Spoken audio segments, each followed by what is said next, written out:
ወጣቶቻችን ምንድነው የሆኑት? ምንድነው የሆኑት? ምንድነው ምን እየሆኑብን ነው? ለምንድነው ኑሮ እያስጠላቸው ያለው? we need help እርዱን፣ ድረሱልን። ችግር ውስጥ ነው ያለነው። ጭንቀት አለብን፣ ዲፕሬሽን አለብን። ጓደኞቻችን ራሳቸውን ለማጥፋት እየሞከሩ ነው። ስለዚህ እንደዚህ የሚያደርጉት ነገር አለ። በጣም ያደርጋሉ አሉ። አሁን እንሰማው የውስጥ ፔንን በፊዚካል ፔን ልቀይረው ብለው በወረቀት መቅደጃ እጃቸው እንደዚህ ተለትላሉ።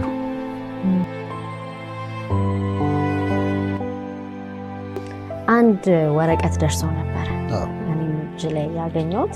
በጣም ነው የገረመኝ። የሃይስኩል ተማሪዎች ናቸው። የተለያዩ ሀሳቦችን ገልጸዋል። ላንተ ነው መልእክቱ የተላከው እና የተወሰነ እሱን ከማንበቤ በፊት ግን እንዴት እንዳገኘው እና ይሄንን ስታነብ የተሰማን ስሜት ብትነግረኝ። እኔ ቢሮ መጡና ከአንድ አስተማሪያቸው ጋር ማንነታቸው እንደሆነ ስለማይታወቅ የምናቀርበው እና ቢሮ መጥተው እኔ አልነበርኩ። ከዛ ይሄንን ትተውልኝ ሄዱ። ትተውልኝ ሲሄዱ ሳነበው እኔ ውስጤ ድብልቅልቁ ነው የወጣው። በጣም ነው ያዘንኩት። እነዛ አንብበሻቸዋል የሚሉት we need help እርዱን፣ ድረሱልን። ችግር ውስጥ ነው ያለነው። ጭንቀት አለብን፣ ዲፕሬሽን አለብን። ጓደኞቻችን ራሳቸውን ለማጥፋት እየሞከሩ ነው እና እያንዳንዳቸው አሁን እንደኔ ጻፉልኝ ና ትምህርት ቤት መምጣት አለብህ፣ ምክንያቱም እርዳታቸው ያስፈልገናል ነው ያሉት። ከዛ እንደ አንድ ማሳያ መጨረሻው ፔጅ ላይ ያለውን አይተሽዋል አይደል? ልጅቷ እጇን የቆረጠችው አሁን እሷን አንቺ ታነቢዋለሽ እና እንደዚህ የሚያደርጉት ነገር አለ። በጣም ያደርጋሉ አሉ። አሁን እንሰማው የውስጥ ፔንን በፊዚካል ፔን ልቀይረው ብለው በወረቀት መቅደጃ እጃቸው እንደዚህ ተለትላሉ። ነው ሾክድ ያረግ በጣም ነጮቹ እንደሚያደርጉ አውቃለሁ። እኛ ሀገር እንደሚያደርጉ በደንብ አላውቅም እና ተልትለው እሷ የጻፈችውን ታነቢዋለሽ። እያንዳንዱን ስትቀድ ይሄ ለዚህ ምንድን ነው ያለችው? ፍቅር ነገረችው። ምን ይላል? እንዲህ አንዲት ልጅ ናት እንግዲህ እጇ ተቆራርጧል። ምስሉ ላይ የማየው This is one of my friend's hand and I asked for counsel to share this picture with you. This is why we need you. You are a few minutes away from our school. It came ይላል። እንግዲህ የተለያየ ነው የእንትን ያለችው መስመሮች አሉ የተቆራረጡ። One cut for family that hates me.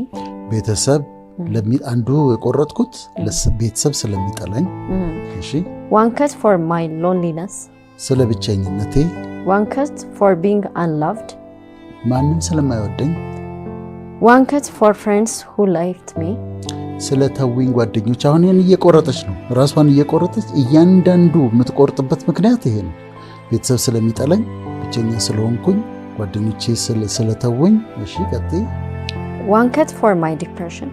ዲፕሬስ ስለሆንኩኝ አንድ ደግሞ ቆርጣለሁ እጇን እየቆረጠች። One cut for wasting my life. ህይወቴ በቃ ስለባከነ። One cut for my failures. ስለ ፌል ስላደረኩኝ ስላልተሳካልኝ። One cut for being alive. በህይወት ስላለሁ። አንዱ ደግሞ የምቆርጥበት ምክንያት በህይወት ስላለሁ። እሺ። One cut for my anxiety. ስለ ጭንቀቴ ደግሞ አንድ። Just one more cut because I did this to my body. አሁን መሰለሽ ፍቅር ምንድነው እየሆኑ ያሉት ወጣቶች? ምንድነው ቻሌንጅ እየገጠማቸው ያለው? ቻሌንጅ ምንድነው? እየተቸገሩ ያሉበት ነገር ምንድናቸው? ይሄን በደንብ መጠየቅ ያስፈልጋል። በተለይ ደግሞ ፕራይቬት ስኩል ያሉ ልጆች፣ የግል ትምህርት ቤት ሌሎችም ጋር አሉ። እነዚህ ደግሞ እንደው ሁሉ ነገር የተሟላላቸው የሚባሉ ልጆች ናቸው ብዙ ጊዜ እንደዚህ የሚሆኑትና ችግሩ ምንድነው? ይሄን መጠየቅ አለብን። ከወላጆች ጋር ማውራት አለብን እና ዛሬም በመናነሳው ሐሳብ ላይ ለወጣቶቹ እየነካን ለነሱ እየተናገርን እያወራናቸው ነው የምንሄደው። ዛሬ እንደዛ እናደርጋለን። በጣም ነው እኔ ያዘንኩት። በተለይ መኖር ይሄን ያህል በ10 ምናምን ዓመት እድሜ መኖር ደክሟት ነው ይቺ ልጅ። One cut for being alive. በጣም ብዙ ናቸው እንደዚህ የሚያደርጉት። ዲፕሬስድ የሆኑት በዛም በጣም ብዙ ናቸው። አንዛይቲ ውስጥ ያሉት በጣም ብዙ ናቸው። ራሳቸው ማጥፋት የሚፈልጉት ብዙ ናቸው። ህይወት አስጠላን የሚሉት ወጣቶች በጣም ብዙ ናቸው። እና አንድ ነገር መደረግ አለበት። እነሱን አድሬስ እናደርጋለን። ድንገት ቁጭ ብለሽ ሰዎች ሀዘን ክብር ያደርጋቸው ዝም ብድም ትክዝ እዘን ማለት በሰላም ቁጭ ብለሽ ድንገት ርብሽ ማለት ጭንቀት፣ መጨነቅ፣ መረበሽ ከዛ ትታወቂያለሽ። የማታውቂው ሀዘን ይመጣና ይከብሻል። በሰላም ምንም እኮ አልተፈጠረም፣ አዲስ ነገር የመጣ የለም። ግን እንደዛ መተከዝ አለ፣ ማዘን አለ ወይ ይመጣና ድንገት ፍርሃት ይልሻል። ይሄ የብዙ ሰዎች ኤክስፒሪየንስ ነው። ይሄንን ለማስተካከል ነው የምንመካከረው። ዛሬ አእምሯችን እናጸዳና ከኛ ጋር ቁጭ ብለው ዛሬም ስራ አላቸው ያጸዱና ከዛ አጀስት ይደረጋል። ማይንድ ደግሞ ልክ ይሄ ካሜራ አጀስት እንደሚደረግ የተለያዩ ቴክኒክ ላይ አጀስት እንደሚደረግ ማይንድ ሴትሽን አጀስት አድርገዋለሽ እንዲያስተካክሉት። ያንን ሲያደርጉ ሰላም ያገኛሉ። እና የሚረብሹንን ነገሮች እናነሳለን። ከዛ እንዴት እንደምናስተካክላቸው ደግሞ እናያለን። አሁን መጀመሪያ የሚያቆሽሹትን ነገሮች የሚረብሹንን ነገሮች የሚረብሹንን ነገሮች አነሳልሽና እንዴት እንደሚረብሹ እናያለን። እነዚህ ኮግኒቲቭ ዲስቶርሽንስ ይባላሉ። ሐሳብን ዲስቶርት የሚያደርጉ ሐሳቦች ናቸው ወይም አስተሳሰቦች ናቸው። እዚህ ውስጥ መጥተው የሚረብሹን ሰላም የምንኖረውን ሰዎች የሚረብሹን ነገሮች ናቸው። አንድ ባንድ እናያቸዋለን። የመጀመሪያው አንደኛው ማግኒፊኬሽን ይባላል። ማግኒፊኬሽን ማለት አንድን የተፈጠረን ነገር ከመጠን በላይ አጉልቶ ማየት ማለት ነው። በጣም አጉልቶ ማየት። ብርጭቆ ተሰበረ፣ በቃ ተሰበረ። ለምን ተሰበረ? እንዴት ተሰበረ? ለምንድን ነው በጥንቃቄ የማትይዥው? በገንዘብ ነው እኮ የሚገዛው። እንዴት ጥለሽ ትሰብሬዋለሽ? ልጅን ወይም ደግሞ ሰራተኛ ምን እያደረጉ ነው? ማግኒፋይ እያደረጉ ነው። ብርጭቆ እኮ ተሰብሯል፣ በቃ ሄዷል። ሌላ ብርጭቆ ነው መገዛት ያለበት። ልጄ መጽሐፏን ትምህርት ቤት ረሳ መጣች እንበል። ረሳችሁ፣ በቃ ስትወጣ ማስገባት ነበረበት ቦርሳ ውስጥ፣ ከዛ ረስታ መጣች። ስለዚህ ምን እላለሁ? መጽሐፉን ረሳሽው፣ ላስጠናት የለም መጽሐፍ ረሳሽው። እንዴት ትረሻለሽ? እንዴት ትተሽ ትመጫለሽ? እንዴ ዳዲ በቃ ጠረጴዛው ላይ ረስቼው ነው የመጣሁት። እንዴት ስትወጪ ቦርሳው ሳትከቺ እንዴት ትመጫለሽ? እንዴት ትታያለሽ? ችግሩ እኮ ተፈጥሯል። መጽሐፉ መርሳቷ ልክ አይደለም። ግን አሁን ምን እያደረኩት ነው? ማግኒፋይ እያደረኩት ነው። ግን የኔንም የእሷንም ሰላም እየነሳሁ ነው። ሚስት ባሏን መድኃኒት ገዝተህልኝ አለችው። ከዛ ረሳው። ሲመጣ መድኃኒት ውስጥ ትለዋለች። ረሳሁት። ወይ ረስቼዋለሁ። እንዴት ትረሳለህ? አሞኛል ብዬ ደውዬ ይዘህና ብዬ ረሳሁት እኮ በቃ። እንዴት ትረሳለህ? እንዴት እኔ አሞኝ ቤት ተቀምጬ አንተ ዞረህ እየመጣህ እኔ ቤት ተቀምጬ እንዲህ አንድ መድኃኒት አንድ ኪኒን ግዛልኝ። አሁን ምን እያደረገችው ነው? ማግኒፊኬሽን ይባላል። ይሄ አእምሮን የሚያውክ ከሀሳቦች ውስጥ አንዱ ነው። ስራው ከሰረ ወይም ቪዛ ጠየቀና ተከለከለ፣ ኢትስ ኦኬ በቃ ሌላ ጊዜ ይሳካል። አዲስ ነገር አልተፈጠረም። ግን እሱ ላይ በቃ እንዴት ተከለከልኩ፣ እንዴት ስራ የከሰረ እያለ ችግሩ ላይ በጣም ፎከስ በማድረግ ልክ ማግኒፋይ ማድረግ ማጉላት አይደለም። ችግር የተፈጠረውን ችግሩ ተፈጥሯል፣ ግን ማጉላት አንድ አእምሮ ሰላም የሚነሳ ነገር። ለወጣቶች በእያንዳንዱ ነጥብ ላይ እያወራናቸው ነው የሚሄዱ። አንድ ትምህርት 7 ከ20 ያገኘህ ማግኒፋይ አታድርገው። ስለሱ ስታስብ አትዋል። ማግኒፋይ አድርገህ የወደከውን ትምህርት ይዘህ እሱ ላይ አተኩረህ ማግኒፋይ አድርገህ ስታስብ አትዋል። 7 ከ10 አገታት የሚቀጥለው ታስተካክሉ፣ ምንም ችግር የለም። ጥያቄ ተጠይቀሽ ክፍል ውስጥ ጓደኞች ይሳቁብሽ፣ ይሳቁ። ዋት ይሳቁ፣ ምን ችግር አለው? የእነሱ መሳቅ አንቺ ላይ የሚያመጣው ምንም ነገር የለም። የአንቺን ህይወት አፌክት አያደርገውም። ቤት ይዘሽው አትሂጂ። ለተማሪዎች ነው ደግሞ ቤት ይዘሽው አትሂጂ፣ አታሰላሲው። ይሳቁ፣ ኖ ፕሮብለም፣ ምን ችግር አለው ብለሽ እለፊ። እነዚህ ማግኒፊኬሽን እያንዳንዱ የሚፈጠሩ ነገሮችን አጉልቶ ማየት ነው። ሁለተኛው ሜንታል ፊልተሪንግ ነው የሚባለው። ይህም ደግሞ አንድ ሰላማችን የአእምሮ ሰላማችን የሚነሳ ነው። ሜንታል ፊልተሪንግ ማለት ብዙ ጥሩ ነገሮች ሆነውልን አንዲት ጥሩ ያልሆነች ነገር ሆናለች። ከዛ ሜንታል ፊልተሪንግ ምንድን ነው የሚያደርገው? ትኩረቱን እዛ ላይ ያደርጋል። ያቺ ያልሆነችው ምሳሌ ልስጥሽ። 2000 ሰው የተሰበሰበበት ቦታ ላይ አስተማርኩ። ህዝቡ ተደስቷል፣ ያጨበጭባል። በጣም ሪአክሽኑ አስገራሚ ነው። ከመሃል እያስተማርኩ አንድ ሰው ተነስቶ ወጣ። አንድ ሰው ነው ተነስቶ ወጣ። ወደ ቤት ሲሄድ ምንድን ነው የማስበው? ስለዛ ሰው ይመስል። ይሄ ሜንታል ፊልተሪንግ ይባላል። ሰዎች አስተያየት እየሰጡሽ ነው። ፍቅር በጣም ጎበዝ ነሽ፣ ፕሮግራምሽን እንወደዋለን ይሉሻል፣ አስተያየት ይሰጡሻል። ከዛ አንዱ ሰው አንድ መጥፎ አስተያየት ሰጥሽ። ሜንታል ፊልተሪንግ ምንድን ነው የሚያደርገው? ትኩረቱ እዛች ላይ ነው የሚሆነው። እነዛን 10ን ሌሎቹን ይተውና ኔጌቲቭዋን ኮሜንት አንዷን ይዞ ይቀጥላል። ሚስት ብዙ ጥሩ ነገሮች ይኖራታል። አንድ ግን የምታጠፋው ነገር አለ ወይ የመርሳት ችግር ይኖርባታል፣ ትረሳለች። ባል ሁሉም ኳሊቲዋን ይተውና አንዷን ችግር ላይ ብቻ ያተኩራል። ባል ብዙ ጥሩ ኳሊቲዎች ይኖራታል፣ አንድ ግን ድካም ይኖረዋል። ሚስት ፎከስዋን እዛ ላይ ታደርጋለች። ይሄ ሜንታል ፊልተሪንግ ይባላል። ይሄ መስተካከል ያለበት አሁን ልናጸዳ አይደለም። ቅድም ማግኒፊኬሽን ብለናል። ይሄ ማጋነን የተፈጠረውን ችግር እሱን ጥረጉና አውጡት። 2 እቺ ኔጌቲቭዋን መርጦ እሷ ላይ ማተኮርን እሱንም ጥረጉና አውጡት። ተማሪዎችም እንደዚሁ ብዙ ነገር ሆኖላቸው ከዛ አንድ አስተማሪ የሰጠውን አስተያየት አንድ አስተማሪ የሰጠሽን ኮሜንት ይዘሽ እሱን ማሰላሰል ሜንታል ፊልተሪንግ ይባላል። የአእምሮ ሰላምን ይነሳል። ስለዚህ ይህን ነገር ማስወገድ አለባቸው። የሚጸዳ ነው ማለት ነው ሜንታል ፊልተሪንግ። ሶስተኛው ኮግኒቲቭ ዲስቶርሽን መስተካከል ያለበት ዲስካውንቲንግ ደ ፖዚቲቭ ይባላል። ዲስካውንቲንግ ደ ፖዚቲቭ ማለት የተሰጠሽን ጥሩ ነገር ደግሞ ማጣጣል ነው። ስለዚህ ታምሪያለሽ፣ በጣም እኮ ታምሪያለሽ ትያታለሽ። አይ ውበት ምን ዋጋ አለው ብለህ ነው፣ ቆንጅና ምን ዋጋ አለው ብለህ ነው ትላለች። አንተ ጎበዝ ሰራተኛ ነህ፣ በጣም ጠንካራ ጎበዝ ሰራተኛ ነህ ትያለሽ። አይ ምን ዋጋ አለው ብለህ ነው፣ እድል ነው እንጂ ጠንክሮ እኮ መስራት አይደለም። እድል ነው እንጂ ከተበርቶ እኮ መስራት እኮ ምንም ዋጋ የለም ይላል። ከስተሻል፣ አምሮብሻል በጣም ትያታለሽ። የጤና ነው ብለህ ነው እንጃ፣ ለጤና ያድርግልኝ።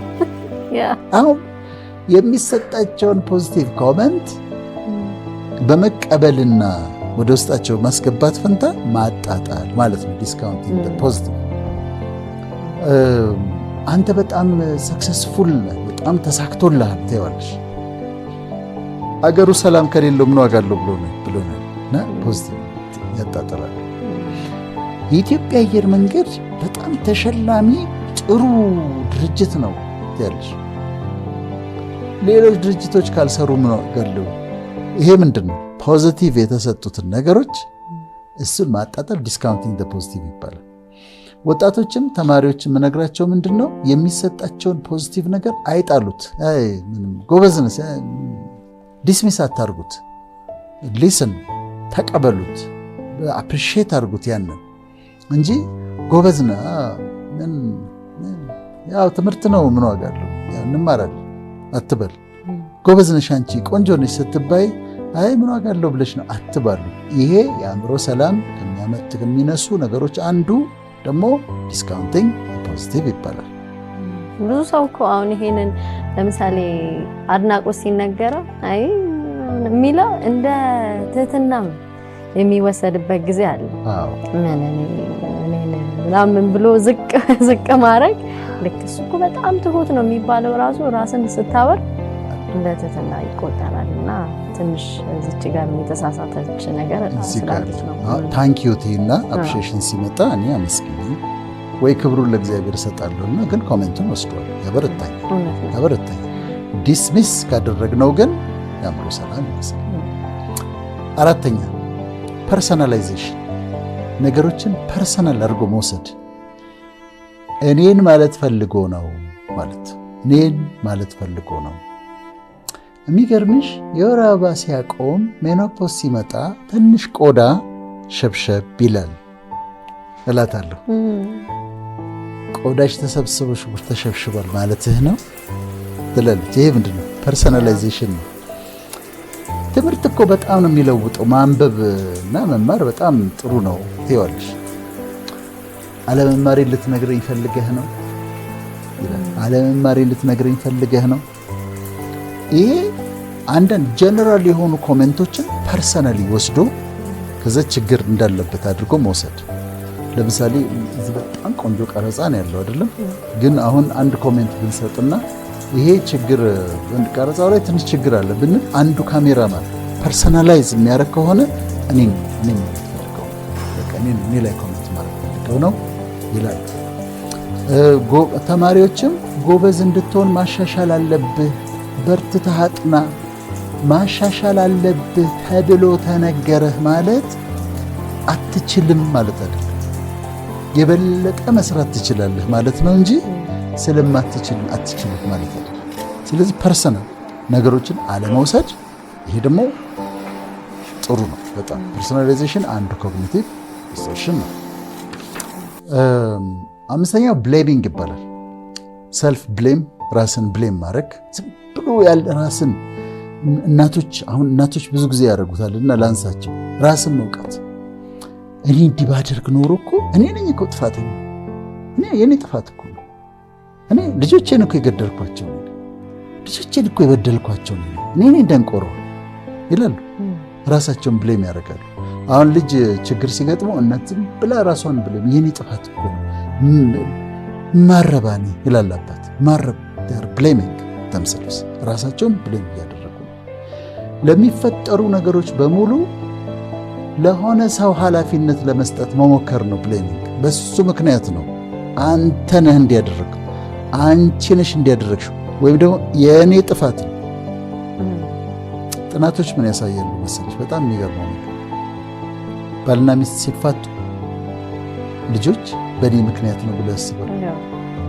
ምንም እኮ አላደረጉም እነሱ፣ ግን በእኔ ምክንያት ነው፣ እኔ አስቸግር ስለነበር ነው የተለያዩት ብለው ብሌም ያደርጋሉ። ዱ ኖት ብሌም ዩርሰልፍ፣ ዱ ኖት ብሌም አደርስ። ብሌሚንግ ኮግኒቲቭ ዲስቶርሽን ነው። የአእምሮ ሰላም ከሚነሱን ነገሮች አንዱ ነው እና ለወጣታችሁ የምነግራቸው የምትችሉትን ነገር አድርጉ፣ ራሳችሁን ብሌም አታድርጉ፣ ራሳችሁን አትውቀሱ። ራሳችሁን ከመጠን በላይ ቤተሰባችሁ ውስጥ ችግር ቢፈጠር we are adults፣ እኛ ነን ትላልቆቹ ሰዎች። የኛ ጥፋት ነው፣ የእናንተ ጥፋት አይደለም። ይህም ማወቅ አለባችሁ። እናንተ ያጠፋችሁት አይደለም፣ የእኛ ጥፋት ነው እንጂ የእናንተ አይደለም። ስለዚህ መኝታ ቤት ገብታችሁ ራሳችሁን ብሌም አታድርጉ፣ ራሳችሁን አትውቀሱ። እናንተ ልጆች ናችሁ፣ መማር ነው ያለባችሁ፣ ማጥናት ነው ያለባችሁ፣ ማደግ ነው ያለባችሁ። የእኛ የአዋቂዎቹ የትላልቆቹ ሰዎች ጥፋት ነው እንጂ የእናንተ አይደለም እና ራሳችሁን ብሌም አታድርጉ። ስለዚህ ይሄ ነው ብሌሚንግ፣ ደግሞ ይሄ ነው። ስድስተኛው ጃምፒንግ ቱ ኮንክሉዥን ይባላል። ጃምፒንግ ቱ ኮንክሉዥን ማለት ደግሞ በቃ ዘሎ ወደ እንትን መድረስ፣ ድምዳሜ ላይ መድረስ። የልጁ ክርስትና ባለፈው ነበረ፣ አልጠራኝም። የአጎቱ ሰርግ ነበረ፣ አልጠራኝም። ስለዚህ ይጠላኛል፣ ይጠላኛል ብሎ ኮንክሉድ ያደርጋል። ይሄ ጃምፒንግ ቱ ኮንክሉዥን ነው። ሐሳቤን ባለፈው ስብሰባ ላይ እኔ ስናገር ሐሳቤን የሚቃረን ነገር ተናገረች። እንደገና ሌላ ስብሰባ ላይ አሁንም እኔን ሐሳብ የሚቃወም ነገር ተናገረች። እች ሴትዮ ጠምዳኛለች። ጃምፒንግ ቱ ኮንክሉዥን። ይጠላኛል፣ አይወደኝም፣ እንደዚህ ብሎ ማሰብ። ወይም ደግሞ አንድ ነገር ይሞክሩና አልተሳካም። የሆነ ነገር ሞከረ፣ አልተሳካም። እኔ እድል የጠማማ ነው ፍቅር እድል ጠማማ እኮ አይሳካል፣ አይሆን የኔ አይሳካ፣ ጠማማ ነው እድል። አንድ ነገር ነው እኮ የሞከረው፣ ያቺም ሞክረው ፌል ሲያደርግ እኔ እድል የጠማማ ነው። ልጆቹም እንደዛ ነው። ትምህርት ይሞክሩና ከዛ የሆነ በቃ አካዳሚካሊ ትንሽ ሲገዳደራቸው እኔ አልችልም፣ ትምህርት አይሆንም፣ ኢትስ ኖት ትሩ፣ እውነት አይደለም፣ ማትስ አይሆንም፣ እውነት አይደለም። ይሄ ወደ ኮንክሉዥን ጃምፒንግ ቱ ኮንክሉዥን ይባላል። ሰባተኛው ኮግኒቲቭ ዲስቶርሽን፣ አእምሮ ሰላማችን የሚነሳ ነገር ሌብሊንግ ነው። ሌብሊንግ ይባላል። ሌብሊንግ ደግሞ መሰለሽ አንድ ልጅ ዋሽተሃል እለዋለሁ። ዋሽቷል፣ አጥፍቷል። ውሸታም ነህ ካልኩት ግን ሌብል ነው ያደረኩት። ዋሽተሃል ማለትና ውሸታም ነህ ማለት ይለያያሉ። ዋሽተሃል አሁን አጥፍተሃል ነው፣ አስተካክል ነው። ውሸታም ነህስ ግን ለጠፍኩበት። አንድ ሰው ጠጥቶ መጣ ወይ ባሏ ጠጥቶ መጣ፣ ሰክሮ መጥቷል፣ ተሳስቷል፣ አጥፍቷል። ትናንትና ሰክረህ ነበረ ልክ አይደለም ማለት ልክ ነች። አንተ ሰካራም ነህ ስትለው ግን ምን አደረገችው? ሌብሊንግ ይባላል። ለጠፈችለት ስም። ሰካራም ነህ፣ ውሸታም ነህ። ፈተና ወድቋል። ከዛ ሲመጣ ግን አንተ በቃ ይሄ የሚጠቀሙበት ቃላት አይደለም፣ በቃ አትችልም፣ አትረባም። አንተ እንደ አባት እንዴት ልጁን አትረባም ይላሉ። ይሄ ሌብሊንግ ይባላል። እና ሌብል አታድርጉ። ለወጣቶች የምላቸው አንደኛ ወላጆቻችሁን ሌብል አታድርጉ። ሰልፊሽ ምናምን አትበሏቸው። ዩአር ሌብሊንግ ደም።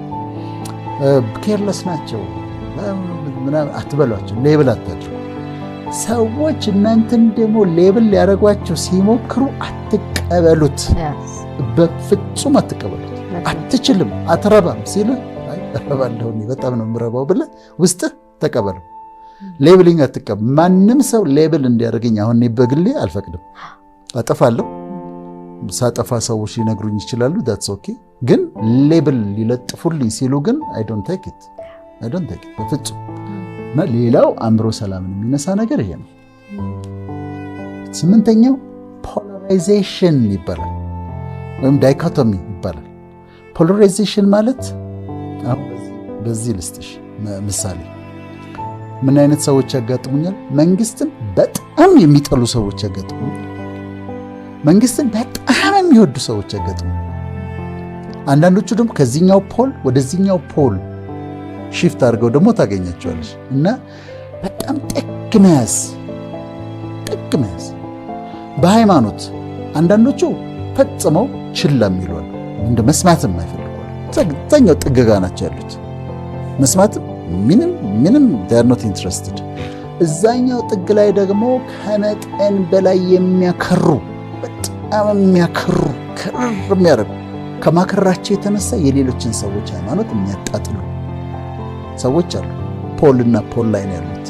ይሄ ፖላራይዜሽን ይባላል። ወላጆች ሆነው ፈጽሞ ልጆቻቸውን የማያዋሉ እዛ ፖል ላይ፣ እዚህኛው ላይ ደግሞ በቃ ሲንሰፈሰፉ ያሳዝኑኛል። ዝም ብሎ የሚንሰፈሰፉ ደግሞ ወላጆች አሉ። በቃ ይንሰፈሰፋሉ። ቤት ውስጥ ቁጭ ብሎ ወድቆብኝ ይሆን እንዲሆነ ይሆን በልቶ ይሆን እንደዚህ ይሆን ደግሞ የሚሉ እዛኛው ጥግ ላይ ታገኛለች። ይሄ መፍትሄው ባላንስ ማድረግ ነው። ባላንስ ማድረግ ያስፈልጋል። እና ቅድም እንዳልሽ ነው፣ ፐርፌክት አይደለም ህይወት። ባላንስ አድርጎ ማየት ያስፈልጋል። ወጣቶችም ፖላራይዝ አታድርጉ። አሁን ሆን ብዬ ነው በእንግሊዝኛው የምነግራቸው። ፖላራይዝ አታድርጉ። እዛ ጥግ አትያዙ፣ እዛ ጋር ጥግ አትያዙ። ባላንስ ለማድረግ ሞክሩ። ስለዚህ አንዱ ሌላው አእምሯችን የሚጎዳ ነገር የሀሳብ አይነት ፖላራይዜሽን ይባላል። 9ኛው በጣም ይገርመኛል፣ ሹዲንግ ይባላል። ሹዲንግ ማለት አይ ሹድ ትያለሽ አይደለም? አይ ሹድ ከሱ ነው የመጣው። ወይም ደግሞ አይ ሹድ ሃቭ ዳን ዲስ እንላለን። ከሱ ነው ሹዲንግ የመጣው። ምን ማለት ነው? ልክ ግድ ማድረግ ነበረብኝ ብሎ መውቀስ ነው። ግድ ማድረግ ነበረብኝ። ወይም ደግሞ ልጄን ዩ ሹድ ስተዲ እላታለሁ። ፈተና ጨርሳ ሊሆን ይችላል፣ ዛሬ ማጥናት የለባት ሊሆን ይችላል፣ ወይም ደግሞ ሞት ሊሆን ይችላል፣ ደክሟት ሊሆን ይችላል። ዩ ሹድ ስተዲ፣ ዩ ሹድ ዱ ዲስ፣ ዩ ሹድ የሚለው አመለካከት ሹዲንግ ይባላል። ኮግኒቲቭ ዲስቶርሽን ነው። ፍቅር የአመለካከት ችግር ነው። እንትን አይደለም፣ ግድ መደረግ የለበትም ያ ነገር። ዛሬ ልጅ የደክሟት ከሆነ ትረፍ፣ ሪላክስ ታርግ፣ ሙቪ ትይ፣ ፈተና ካልደረሰ ታትስ ኦኬ፣ ትረፍ። ግን አሁን አንዳንድ ቤተሰቦች አይቻሉ ልጆቻቸውን አንደኛ ካልወጣህ ብለው መከራውን የሚያሳዩት ቤተሰቦች ያውቃሉ። የሚገርፉ ምን ያጋጥመኝ ይገርፋሉ። 10 ሰዓት ላይ ያስነሷቸዋል። ለምንድን ነው? ሌሊት 10 ሰዓት አስነስቶ እንዲያጠኑ ያደርጓቸዋል። ዓላማው ምንድነው? አንደኛ እንዲወጣ ነው። ከዛ አንደኛ መውጣቱ ለምንድን ነው የተፈለገው? ለልጁ አይደለም። አባትየው ሰው መሀል ሲቀመጥ የኔ ልጅ እኮ አንደኛ ነው የሚወጣው ለማለት ነው። ግን እያስጨነቀው ነው። ያጥና ግን you should በቃ የሚሉ ነገሮች አንደኛ የግድ መውጣት አለበት አትባላቸው። ወጣቶችን ከሹዲንግ ተጠበቁ። ሹድ ወይም ደግሞ ወደ ኋላ ሄደው I should have done this ይህን ማድረግ ነበረብኝ ስላላደረግኩኝ ነው። ከዛ ራስን መጨቅጨቅ መመዝነዝ ራስን በቃ አላደረግኩት በቃ አለፈ እንግዲህ እና ይሄ ሌላው ሰላም የሚነሳ ነው። 10ኛው ኦቨር ጀነራላይዜሽን ማለት በአንዱ ነገር ላይ ተመስርቶ ጀነራላይዝ ማድረግ ነው። ምሳሌ ልንገርሽ። አሜሪካን ሀገር አንድ ናይጄሪያዊ ያገኘው ከዛ ይሄ ሰው ያገኘውት ሰው ጥሩ ሰው አይደለም። ስለዚህ ምን እላለሁ? ናይጄሪያንስ መጥፎች ናቸው። ይህ በጣም የምንጠቀምበት የአእምሮ ዲስቶርሽን ጥመት ነው። የአእምሮ መቃኘት ያለበት መጸዳት ያለበት ነገር ነው። በብሔር እንደዛ ይደረጋል። ከአንድ ብሔር የሆነ አንድ ሰውዬ ጎዳሽ፣ ከዛ ያ ሰውዬ የተገኘበትን ብሔር እንዳለ እንዲህ ናቸው። አሁን እኛ ጋር ሀገራችን እየረበሽ ያለው እኮ እንዲህ ነው፣ ይሄኛው ብሔር እንዲህ ነው፣ የኛው ብሔር እንዲህ ነው ብሎ ኦቨር ጀነራላይዜሽን ይባላል። በጣም መጥፎ ነው። በሃይማኖት የአንድ ሃይማኖት ተከታይ የሆነ ሰው ጥሩ ነገር አላደረገም። ቤተሰብ ሙስሊም ነው፣ ከዛ ሙስሊሞች እንዲህ ናቸው ብሎ ጀነራላይዝ ማድረግ። ወይም አንዱ ፕሮቴስታንት ይወጣና ቲክቶክ ላይ የማይሆን ነገር ይናገራል። ፕሮቴስታንቶች እንደዚህ ናቸው ብሎ ኦቨር ጀነራል አይደሉም። ሙስሊሞችም እንደዚህ አይደሉም፣ ፕሮቴስታንቶችም እንደዚህ አይደሉም። ወይ አንድ የኦርቶዶክስ ካህን ይነሳና አንድ ነገር ይናገራል። አየህ ኦርቶዶክሶች ማለት እኮ እንደዚህ ናቸው። ይሄ ኦቨር ጀነራላይዜሽን ነው፣ በጣም መጥፎ ነው። ኑሯችን እንድንጠላው ያደርጋል። ለወጣቶች አሁን ልናገር። አንደኛ እግዚአብሔርን ወይም አላህን ወይም ፈጣሪን ፌር አይደለም ብላችሁ የምታስቡት የሆኑ ነገሮች ስለተፈጠሩ በቤታቸው አንዳንድ ነገር ስለሆኑ ሂዝ ኖት ፌር፣ አይወደኝም እሱ። ይሄ ኦቨር ጀነራላይዜሽን የሆነ የአእምሮ ጥመት ነው፣ ዲስቶርሽን ነው። ቢ ኬርፉል። ይሄ ጥመት ነው። ይህ ዓለም ላይፍ ቅድማ እንዳለችው ይህ ዓለም ክፉ ነው፣ በቃ መኖር የማያስፈልግም። ኢትስ ኖት ትሩ። ይህ ዓለም ክፉ አይደለም። ዓለም ቻሌንጆች አሉት፣ ግን ክፉ አይደለም። ላይፍ ፌር ላይሆን ይችላል፣ ግን እንደዛ ኦቨር ጀነራላይዝ አረጋችሁ ኢቭል ካረጋችሁት እንዴት ትኖራላችሁ? ቻሌንጆች አሉ፣ አስቸጋሪ ነገሮች አሉ፣ ይታለፋል። ላይፍ በቃ ደባሪ ነው፣ ራሴን ባጠፋ ነው የሚሻለው የሚል ሀሳብ ሲመጣባቸው ኢትስ ኖት ትሩ። ይሄ ኦቨር ጀነራላይዜሽን ይባላልና አንዱ አእምሯችንን ከሚያውክ የሀሳብ ጥመቶች መጸዳት ካለባቸው ነገሮች አንዱ ደግሞ ይሄ ነው። 11ኛው 12 ናቸው። ኢሞሽናል ሪዝኒንግ ይባላል። ኢሞሽናል ሪዝኒንግ ማለት አስቤ መወሰን ያለብኝን ነገር ስሜታዊ ሆኜ መወሰን ነው። አለቃው አናደደው፣ ይሄድና ገብቶ ይጽፍና ደብዳቤ አይ ሪዛይን።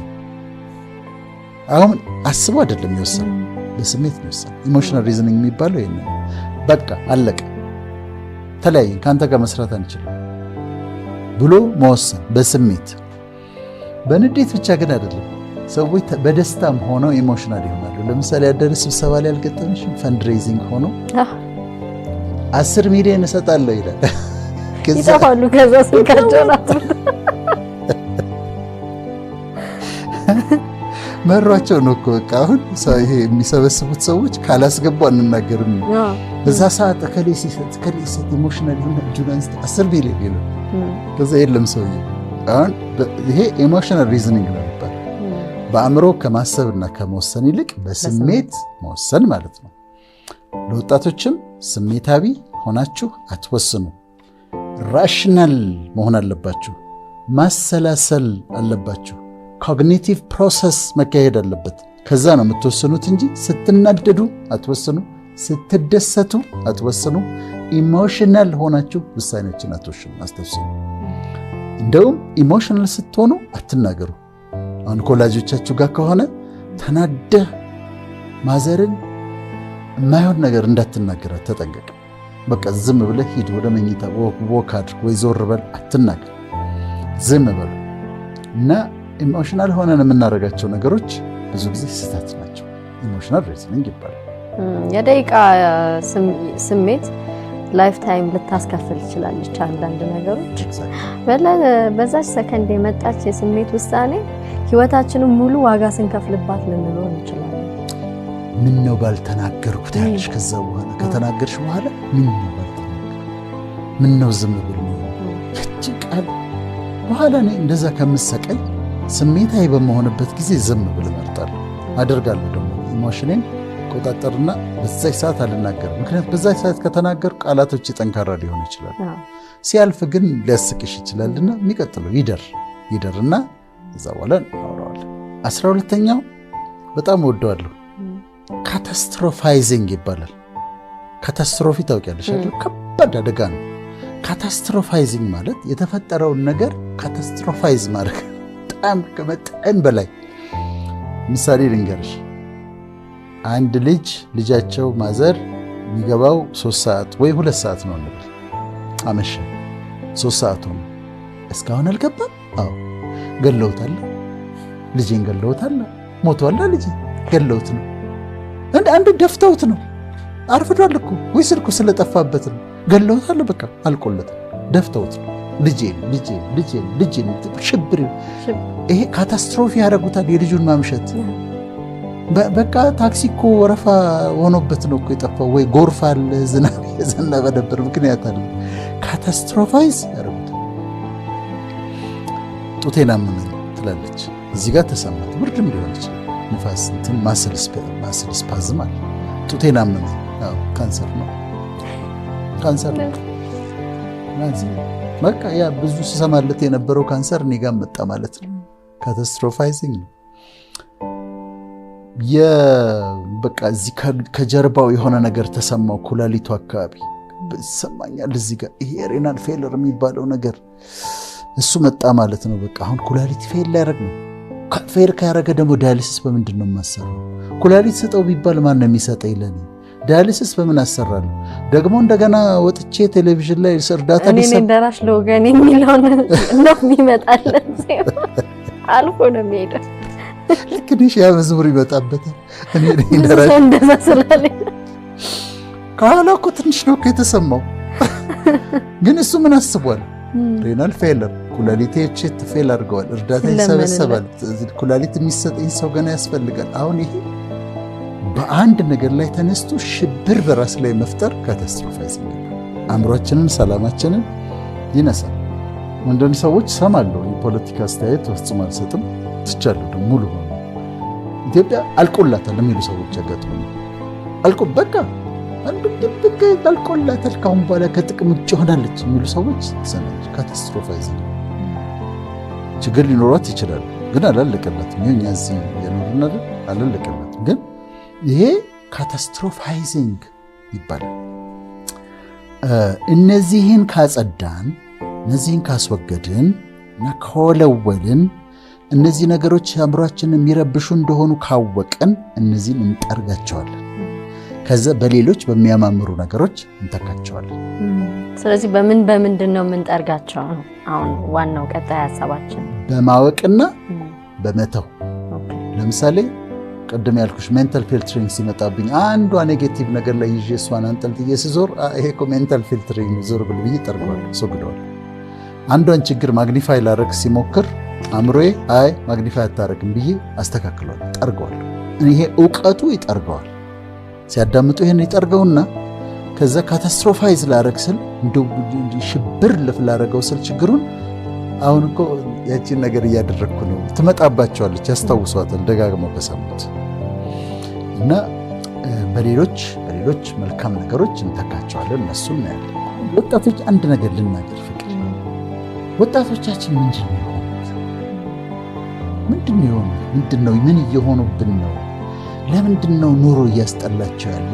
ህይወት እኮ ቆንጆ ነው። የምድር ህይወት እኮ ውብ ነው። እንደውም የተሻለ ነገር ተዘጋጅቶላቸው አንዳንዶቹ ኑሯቸው የተሻሻለ ነገር እኔ እኮ ሃይ ስኩል እኮ የተማርኩት ከመሿለኪያ ቦሌ እኮ በእግራችን እየተመላለስን ነው እኮ የተማርነው።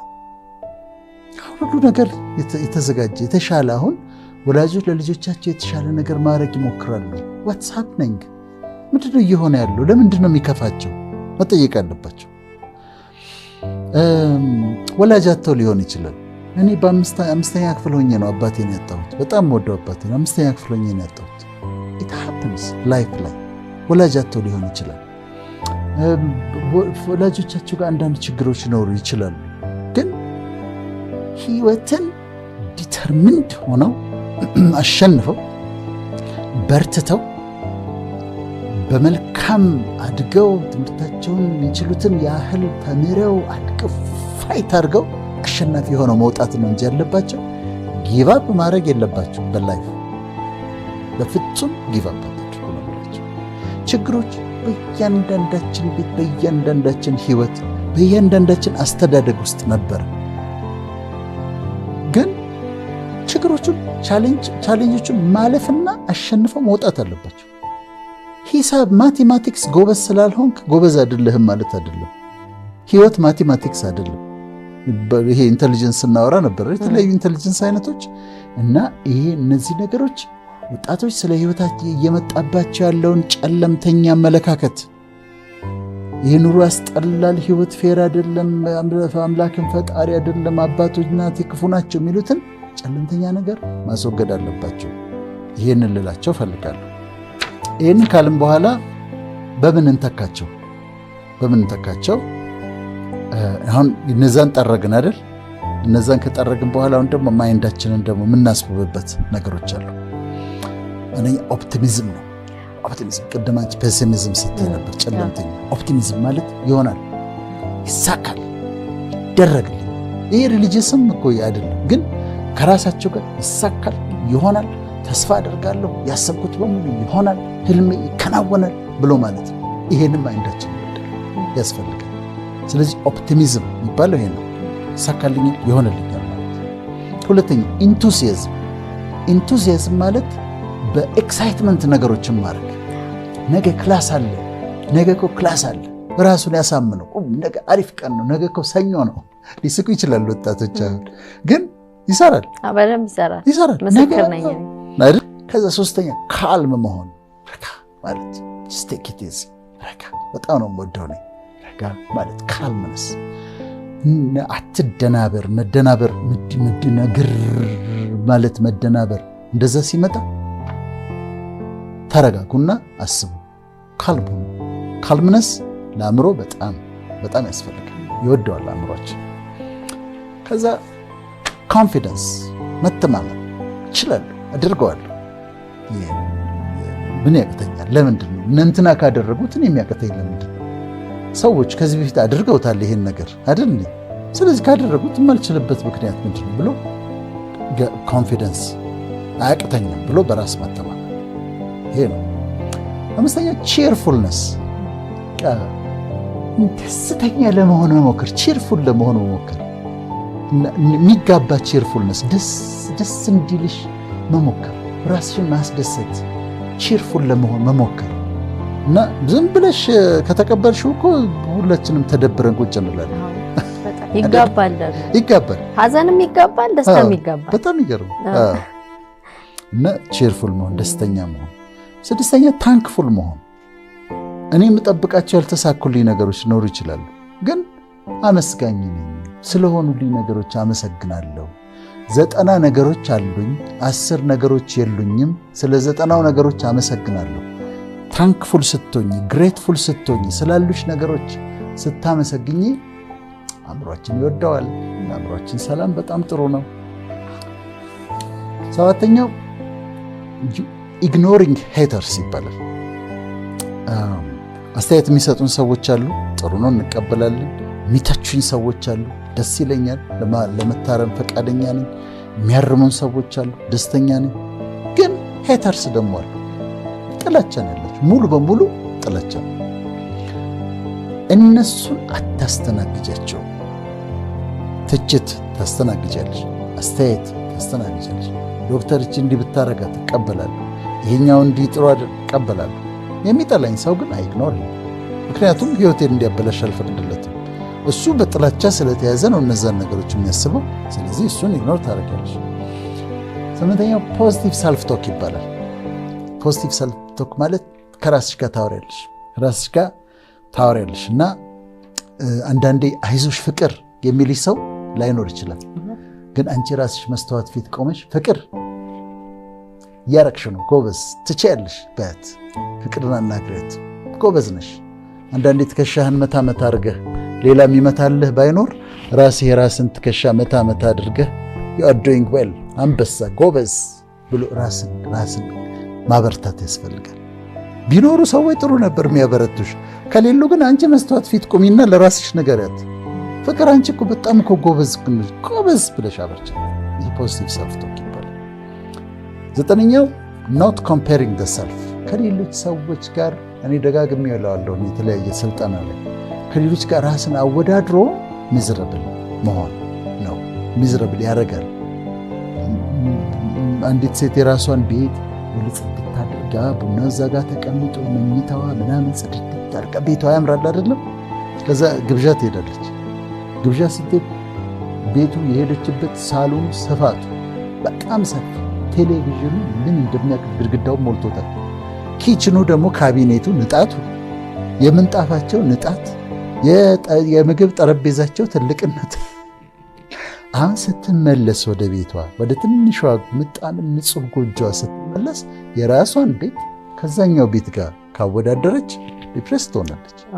ለምን ታወዳደረች? ዋሹዲዩ የኔ ህይወት የኔ ነው፣ የእሱ ህይወት ይሁን ለእሱ እንኳን ሆነለት፣ እኔ ራሴን አላወዳድርም። ይሄ ደግሞ ኢምፖርታንት ነው። ከዛ 10ኛው ደግሞ ማሳመሪያ። ቅድም 12 ጠረግን አይደል? 12 መልካም ነገሮች ደግሞ እየተካን ነው። 10ኛው መልካም የሆኑት ነገሮች ላይ አተኩሩ። የሆኑልን ጥሩ ነገሮች አሉ፣ እነሱ ላይ ፎከስ ማድረግ። ለምሳሌ እኔ ሲከፋኝ ምን አደርጋለሁ መሰለኝ? ሲከፋኝ ልጆቼን አስባቸዋለሁ። ልጆቼን ሳስባቸው ደስ ይለኛል። ወይ የፍቅር ጓደኛ እጮኛ ካላት ቢሮ ሲከፋት እጮኛዋ ትዝ ሲላት እሱን ማሰብ፣ እሱን ስታስብ ደስ ይላታል። ይሄ በጣም ጥሩ ነው።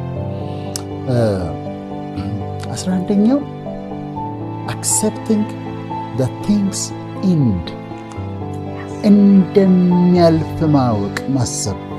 ያልፋል። ይሄም ማለት የማያልፍ ነገር የለም። ሁሉም ነገር ያልፋል። ችግሩ እስካሁን ያልፋል። እመነኝ ያልፋል። ይሄኛ ያለሽበት ችግር ይሄም ያልፋል። ስለዚህ እንደሚያልፍ ማወቅ። እኛ በህይወታችን ብዙ ቻሌንጆች አይተናል።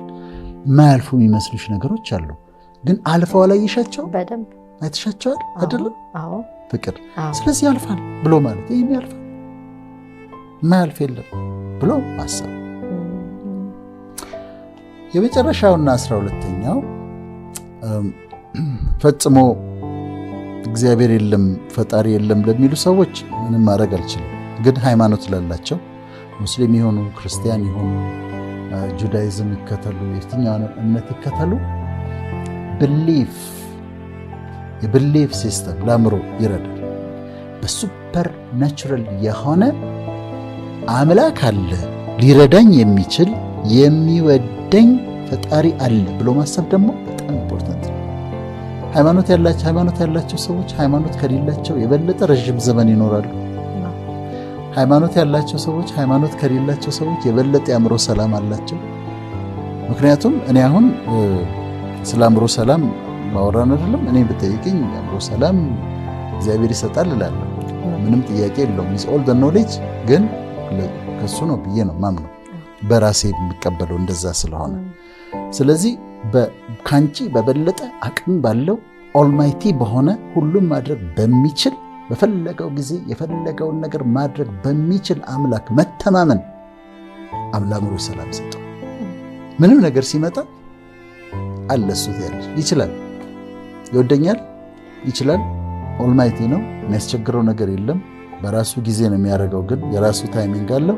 ያንን ሳስብ እነዚህ ደግሞ አእምሯችን ሰላም ያገኛል። በእነዚህ ዛሬ በተነጋገርንባቸው ነገሮች ይመርምሩ፣ ራሳቸውን ያበርቱ፣ ጥሩ እንቅልፍ ይተኙ፣ ኤክሰርሳይዝ ያድርጉ። ለአእምሯቸው ሰላም ያስፈልጋል። ቀኑን ሲጀምሩት መልካም ቀን ነው ብለው ይጀምሩ። ፖዚቲቭ ሆነው ይጀምሩ። ራሳቸውን ይንከባከቡ፣ ራሳቸውን ያጽዱ፣ ሻወራቸውን ይውሰዱ። በቃ ቆንጆ ነገር ይቀቡ፣ ደስ የሚል ነገር ያድርጉ። ግራቲቲዩድ ሊስት ያዘጋጁ። መልካም ነገሮች ሊስት አዘጋጅተው ይሄ ሆኖልኛል ይበሉ። ሌሎችን አፕሪሺየት ያደርጉ፣ አፕሪሺዬሽን ይቀበሉ። ዝም ብለሽ ቁጭ አትበይ፣ ተደብረሽ ውጪ፣ ወክ አድርጊ ወይ ኤክሰርሳይዝ ስሪ፣ ተነሺ።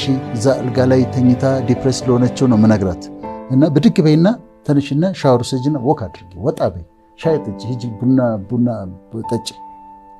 እንደዚህ ማድረግ ያስፈልግ። ራስን በጣም ማገዝ ያስፈልጋል። ከዛ ማይንድፉልነስ ኤክሰርሳይዝ ማድረግ። ማይንድፉልነስ ማለት አሁን ከዚህ ስቱዲዮ ውስጥ አለን አይደል? መብራቱ እንዴት እንደሚያምራይሽ ካሜራማኖች፣ ወጣቶች ምናምን ደስ ሲል ይሄ ራሱ ኤንቫይሮንመንት በጣም ያምራል። ማይንድፉልነስ ነው። ከዛ ደግሞ አንዳንዴ ሂውመር፣ ቀልድ ደግሞ ሲኖር በቃ ሳቁ፣ ቴክ ኢት ኢዚ እና ለአእምሯችሁ ሰላም ስጡት፣ እረፍት ስጡት። እና ደግሞ ጸልዩ።